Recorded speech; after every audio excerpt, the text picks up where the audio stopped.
आपने ऋषभ पंत की ही क्योंकि बात की है, मेरा ये मानना है Pant continues to be your number 1 wicket keeper. हालांकि नितिन का मानना है कि 50-50 है, मतलब स्टार्टिंग 11 उन्होंने आई थिंक ये बात मानी बाद में। लेकिन अब आपके ध्रुव जुरैल भी हैं, मेरे हिसाब से इज अ सेकंड चॉइस फिलहाल। But all of a sudden Ishan Kishan का नाम भी तो आ रहा है कि उनको भी इंडिया ए भेजा जाएगा। इंडिया ए में भेजा जाएगा सर, वो डिफरेंट चीज है, लेकिन वो मेन टीम के सेटअप के साथ तो फिलहाल उनको सर देखो, इंडिया ए में रिहैबिलिटेशन तो है ही है ना। हाँ वो है, वो तो होगा, रिहैबिलिटेशन हो रही है। मुझे एक सिंपल सी चीज बताइए, चलिए मैं मान लेता हूं कि अगर, चलिए फर्ज कीजिए अगर इंडिया ए की उस टीम के साथ ईशान किशन को नहीं भेजा जाता है, फॉर एग्जाम्पल, आपके उस विकेट कीपर कौन है? ध्रुव जुरैल।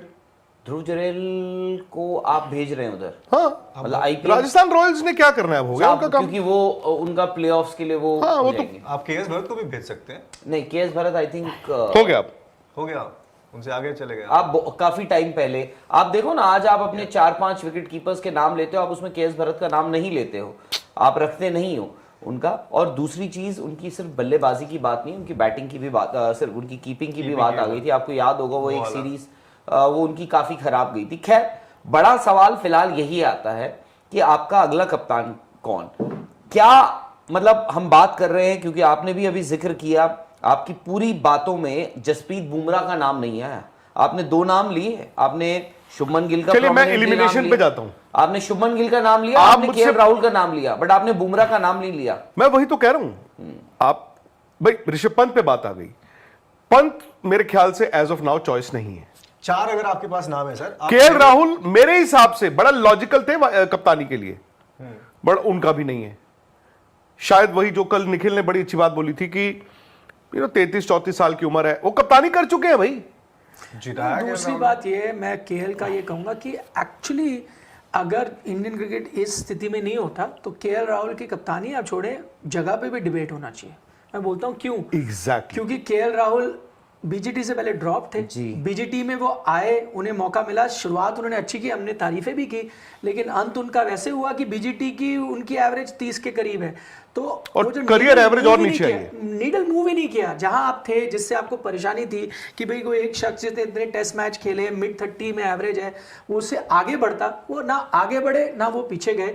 अगर आपका हेल्थ अच्छी होती इंडियन टेस्ट क्रिकेट की, जैसे हमेशा होती थी, जब हम 8-9 नाम लिख ही लेते थे, उस स्थिति में केएल राहुल की जगह पे डिबेट होना चाहिए था। लेकिन आज ऐसा हाल है कि हम 3 आईपीएल सीजन 2025 का दोबारा से रीन्यू स्टार्ट होने वाला है 16 मई से, जो कि पहले आईपीएल को रोक दिया गया था, पीएसएल को भी पोस्टपोन कर दिया गया था। लग यही रहा था कि आईपीएल और पीएसएल सीजन 2025 को मुकम्मल तौर पर सस्पेंड करना पड़ेगा, लेकिन गुड लक कि ये दोनों लीग जो है अपने अपने टाइम पर दोबारा रिन्यू हो रही है।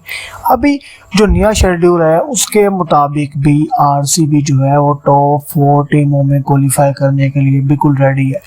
लेकिन जो मेन सवाल है वो यही है, क्या विराट कोहली की टेस्ट रिटायरमेंट के ऐलान के बाद विराट कोहली की टीम में T20 फॉर्मेट के अंदर परफॉर्मेंस पे कोई असर तो नहीं आएगा, क्योंकि विराट कोहली ओडीआई फॉर्मेट से रिटायरमेंट ऑलरेडी ले चुके हैं।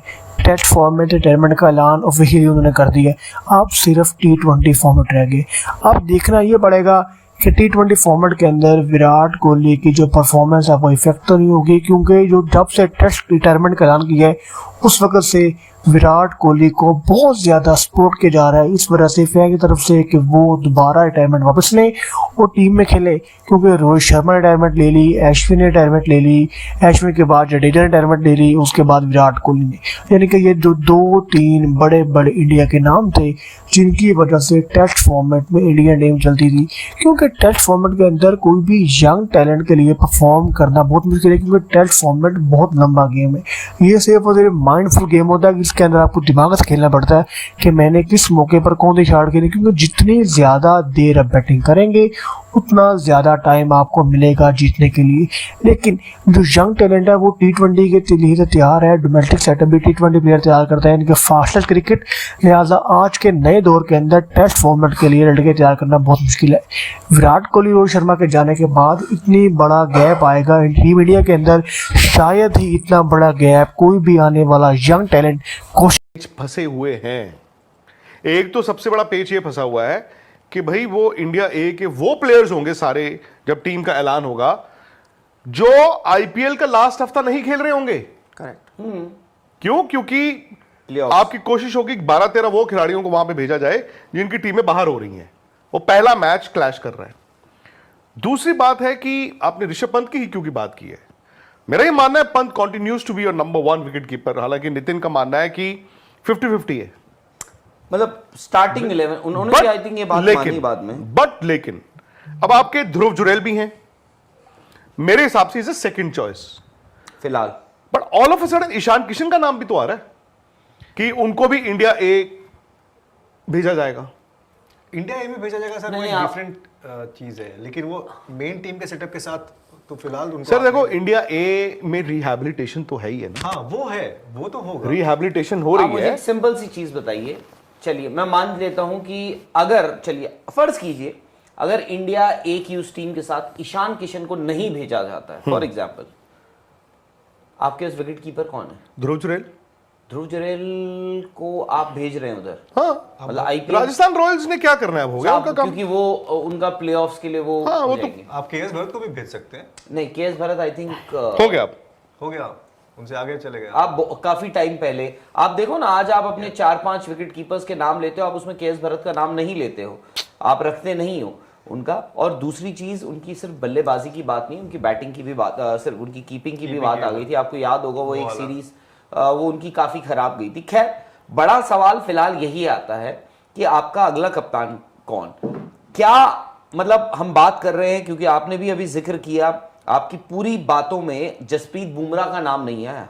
आपने 2 नाम लिए, आपने शुभमन गिल का, चलिए मैं prominently नाम एलिमिनेशन लिया। पे जाता हूं। आपने शुभमन गिल का नाम लिया, आप आपने मुझसे- केएल राहुल का नाम लिया, बट आपने बुमराह का नाम नहीं लिया। मैं वही तो कह रहा हूं। आप भाई ऋषभ पंत पे बात आ गई, पंत मेरे ख्याल से एज ऑफ नाउ चॉइस नहीं है। 4 अगर आपके पास नाम है सर, आप केएल राहुल मेरे हिसाब से बड़ा लॉजिकल थे कप्तानी के लिए, बट उनका भी नहीं है। शायद वही जो कल निखिल ने बड़ी अच्छी बात बोली थी कि 33-34 साल की उम्र है, वो कप्तानी कर चुके हैं भाई। जिताया गया दूसरी राहुल। बात ये है, मैं केएल का ये कहूंगा कि एक्चुअली अगर इंडियन क्रिकेट इस स्थिति में नहीं होता तो केएल राहुल की कप्तानी आप छोड़े, जगह पे भी डिबेट होना चाहिए। मैं बोलता हूँ क्यों, एग्जैक्टली। क्योंकि केएल राहुल बीजीटी से पहले ड्रॉप थे, बीजीटी में वो आए, उन्हें मौका मिला, शुरुआत उन्होंने अच्छी की, हमने तारीफें भी की, लेकिन अंत उनका वैसे हुआ कि बीजीटी की उनकी एवरेज 30 के करीब है। तो और वो जो career needle average move और ही नहीं नीचे आई किया, नीडल मूव ही नहीं किया। जहां आप थे, जिससे आपको परेशानी थी कि भाई कोई एक शख्स जितने इतने टेस्ट मैच खेले, मिड 30 में एवरेज है, उससे आगे बढ़ता, वो ना आगे बढ़े ना वो पीछे गए। अगर आपका हेल्थ अच्छी होती इंडियन टेस्ट क्रिकेट की, जैसे हमेशा होती थी, जब हम 8-9 नाम लिख ही लेते थे, उस स्थिति में केएल राहुल की जगह पे डिबेट होना चाहिए था। लेकिन आज ऐसा हाल है कि हम 3 नाम लिख सकते हैं फॉर श्योरिटी। आप लिखो, स्क्वाड बनाओ 3 जिसपे कोई डिबेट ही नहीं होगा। जो में से बाकी राहुल सब पे- बुमराह पहला नहीं, नाम, उसमें नहीं, batting। जसप्रीत बुमराह